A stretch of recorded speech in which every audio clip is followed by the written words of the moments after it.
नमस्कार। सर्वप्रथम मेरा परिचय करा देता हूँ। मेरा नाम doctor Atul Gopal Krishna Patil.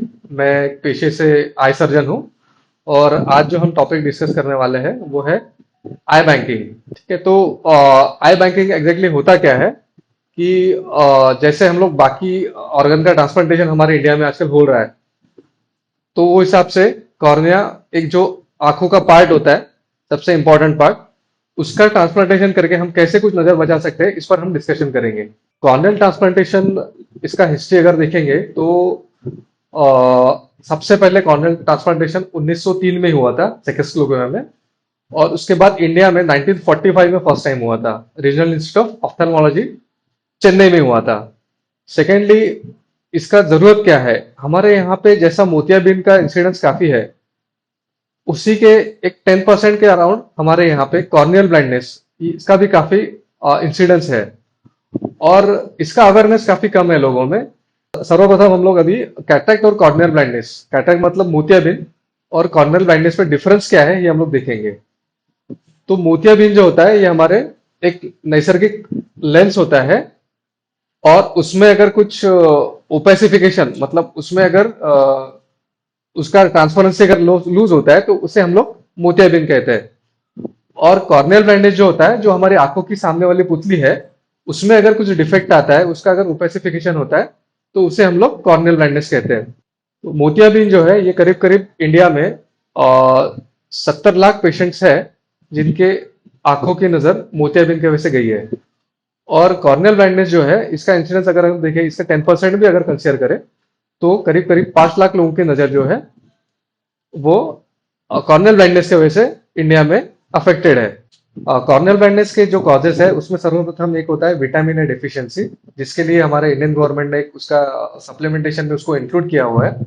Secondly, ocular injuries की वजह से जो होता है, जो बहुत से प्रोफेशनल लोगों में, जो पेंटर्स लोग हैं, इनमें आंखों में जो पेंट वगैरह जाने की वजह से, या अदर ऑक्यूपेशनल डिजीज की वजह से भी हो सकता है।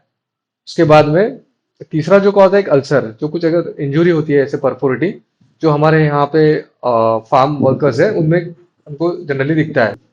अब आई बैंकिंग क्या है ये हम लोग देखेंगे।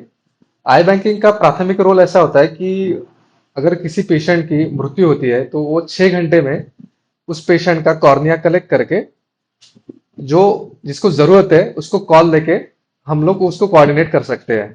तो इसमें सबसे महत्वपूर्ण बात यह है कि हमको मैक्सिमम 6 घंटे के अंदर वो कॉर्निया का कलेक्शन करना होता है, और इस प्रोसेस में दो लोगों का इन्वॉल्वमेंट होता है, एक कॉर्नियल डोनर और कॉर्नियल रिसेप्टर।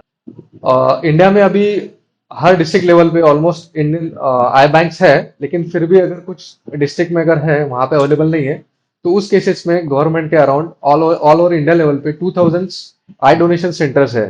तो उसके माध्यम से हम लोग कलेक्शन करके उसको आई बैंकिंग जो है, जो डिस्ट्रिक्ट लेवल पे है, वहां पे हम लोग उसको ट्रांसपोर्टेशन के थ्रू स्टोरेज कर सकते हैं। 3 लेवल्स पे आई डोनेशन सेंटर, आई बैंकिंग और आई बैंक ट्रेनिंग सेंटर, ऐसे 3 उसके ये होते हैं, चेन होती है। और इसमें अलग अलग लेवल पे हम लोग उसको स्टोर कर सकते हैं। रूटीनली जो रेफ्रिजरेटर में है उसको 4 डिग्री पे हम लोग 24 घंटे तक हम लोग उसको स्टोर कर सकते हैं।